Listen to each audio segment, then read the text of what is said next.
माता प्रसूति के गर्भ से जो बच्चे जन्म ले रहे हैं वो भगवत भजन वाले, क्योंकि माता प्रसूति की एक आदत, रोज माता प्रसूति एक काम बड़ा विचित्र करती थी। क्या करती थी? पीपल के पेड़ के नीचे जाना और उस पीपल के वृक्ष के नीचे जाकर चींटियों को दाना देना, चींटियों को भाग देना और साथ में जल का सींचन कर कराना। ये माता प्रसूति का नियम था पूर्व से। अच्छा, कई लोग कहते हैं महाराज जी आप हमेशा पीपल के पेड़ की पूजन, कहीं समी के पेड़ की पूजन, कहीं बेलपत्री के पेड़ की पूजन, कहीं ना कहीं आप पूजन का विधान बताते रहते हो। ये पूजन का विधान अगर हम पढ़ें तो किस पुस्तक में पढ़ें? तो भैया स्कंद पुराण में से निकाल लो, सारी पुस्तकों का भाव मिल जाएगा आपको।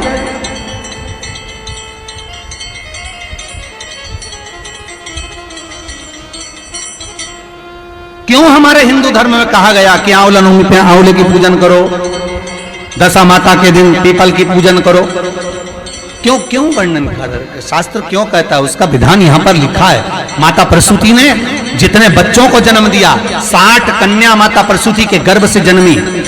माता प्रसूति के गर्भ से पुत्रों का भी जन्म हुआ, और जितनी कन्या और जितने पुत्र का जन्म होता था माता प्रसूति उनके गर्भ के समय पर पीपल के वृक्ष की परिक्रमा करती, पीपल के वृक्ष में दाना देती, पीपल के वृक्ष में जल का सींचन करती, पीपल के वृक्ष में पूजन करने के लिए जाती। तो माता अगर मन में भाव होगा भगवान की भक्ति का, भले सामने पीपल का वृक्ष हो पर भाव अगर मन में होगा तो भगवान संतान भी वैसी ही देगा।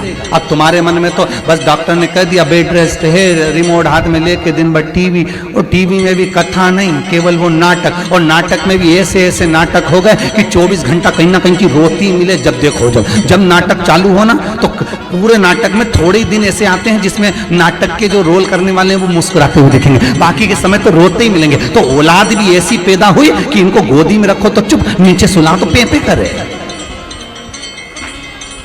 और कई कई बूढ़ी बूढ़ी माताएं तो फिर कह भी देती है हमारी भी 4 औलाद थी, हमने भी पाला, हमारे भी 6 बच्चे थे, हमने भी पाला, पर धन्य है री बहू तेरी औलाद धन्य। कई माताएं कह देती है अपनी अपनी बहुओं से, और बहुओं को बड़ा बुरा लगता है कि बताओ हमारी सास ने कैसी बात कर दी। तो देखो एक सास के 5-5, 6-6, 7-7, 8-8 बच्चे होते थे, 4-4 बच्चे होते थे, सबका पालन करती थी, सबका देखती, ध्यान रखती, अकेली सारे बच्चों का दूध देना, उनके वस्त्र चेंज करना, बदलना, भोजन देना, ये करना। बूढ़ी बूढ़ी माताओं पर जब पूछो तो सही। और आज के जमाने में ले दे के तो 2 औलाद, और किसी किसी की तो 1 ही, और वो भी ऐसी गजब। भगवान भगवान भगवान, हे द्वारकानाथ, सास भी सोचे अनोखी पैदा करी इसी ने। सास भी देवी देवता धोख लगाने जाए तो सबसे पहले सिर पे पल्लू लेके जय हो मेरी शीतला माता,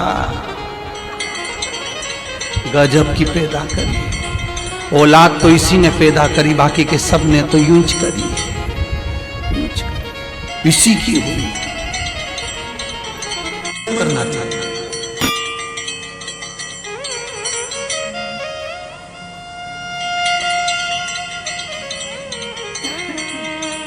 जिसका गर्भ 4 महीने चढ़ा, 2 महीने चढ़ा, 3 महीने चढ़ा, फिर गर्भ गिर गए, 1.5 महीने 2 महीने गर्भ चढ़ा फिर गिर गए, तो सोमक पित्र का स्मरण कर कर घर का जो मटका होता है, परिंदा होता है, पानी का स्थान होता है, वहां पर एक घी का दिया लगा दिया जाता है। उस घी के दिए पर सोमक के नाम से दिया लगाकर उस पर एक प्लेट टेढ़ी रख दी जाती है जिसपे कालोच आ जाता है।